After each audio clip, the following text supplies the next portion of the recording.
ఈరోజు రామాయంపేట పట్టణ శాఖ బీజేపీ ఆధ్వర్యంలో ప్రెస్ మీట్ నిర్వహించడం జరుగుతుంది.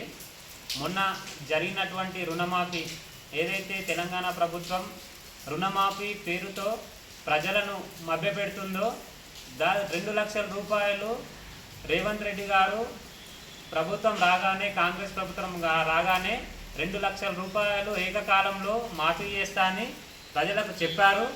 డిసెంబర్ 9వ తారీఖు నాడు ఫస్ట్ సంతకం అదే పెడతా అని చెప్పి ప్రజలను మభ్యపెట్టి దాదాపు 8 నెలలు గడుస్తున్నా ఈరోజు 1 లక్ష రూపాయలు మాత్రమే రుణమాఫీ చేయడం జరిగింది. ఇది అన్ని ప్రజలందరూ గమనిస్తున్నారు. రుణమాఫీ అనేది 2 లక్షల రూపాయలు గవర్నమెంట్ చేస్తా అని చెప్పి కూడా ప్రజల్ని మోసం చేస్తుంది. ఇప్పుడు కాంగ్రెస్ కార్యకర్తలు కావచ్చు, కాంగ్రెస్ లీడర్లు కావచ్చు, వాళ్ళు జబ్బలు గుద్దుకుంటున్నారు, పాలాభిషేకాలు చేస్తున్నారు. ఎందుకు చేస్తున్నారో అర్థం అవ్వట్లేదు. ఈరోజు ఏదైతే రుణమాఫీ చెప్పి కొన్ని గోల్డ్ కావచ్చు, బంగారం పైన కావచ్చు, అట్లాంటి ఏవి మాఫీ చేయకుండా ఓన్లీ 1 లక్ష రూపాయలు అని చెప్పేసి మాఫీ చేస్తున్నారు.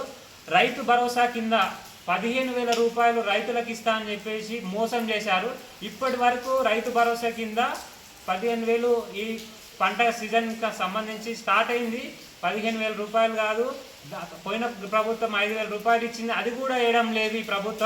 ఈ ప్రభుత్వం ప్రజలను దోపిడీ చేస్తుంది, ప్రజలను మభ్యపెడుతుంది. కాబట్టి ఖచ్చితంగా ఈ ప్రభుత్వానికి ప్రజలు అందరు గమనిస్తున్నారు. ఖచ్చితంగా ఈ ప్రభుత్వానికి ధీటుగా సమాధానం చెప్తారు.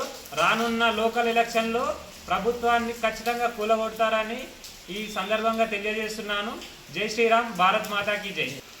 ఈ కాంగ్రెస్ నాయకులు రైతు రుణమాఫీ అని చెప్పేసి పాలాభిషేకాలు చేస్తున్నారు. ఇప్పటి వరకు కూడా 1 లక్ష రూపాయల రుణమాఫీ కూడా ఎటువంటి చాలామంది క్లియర్ 40% అయింది, ఇంకా 60% అట్లే బ్యాలెన్స్ ఉన్నది.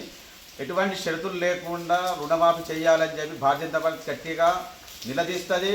కావలసే రాస్తారోకోలు కూడా చేసి కూడా ఈ రుణమాఫీ చేసే వరకు ఖచ్చితంగా బీజేపీ ముందుంటుందని చెప్పేసి చెప్తున్నాం.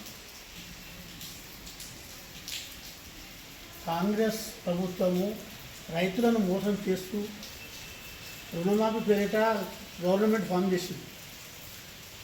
ఏకకాలంలో 2 లక్షలు మాఫీ చేస్తామని చెప్పి అధికారానికి వచ్చిన ప్రభుత్వము 1 లక్ష రూపాయలకి వేసి 1 లక్ష రూపాయల బ్యాంకులలో వేసినామని చెప్పి బ్యాంకు వాళ్ళు అమౌంట్ వాళ్ళే పట్టేసుకుంటారు, మిగతా అమౌంట్ కూడా ఇవ్వట్లేదు.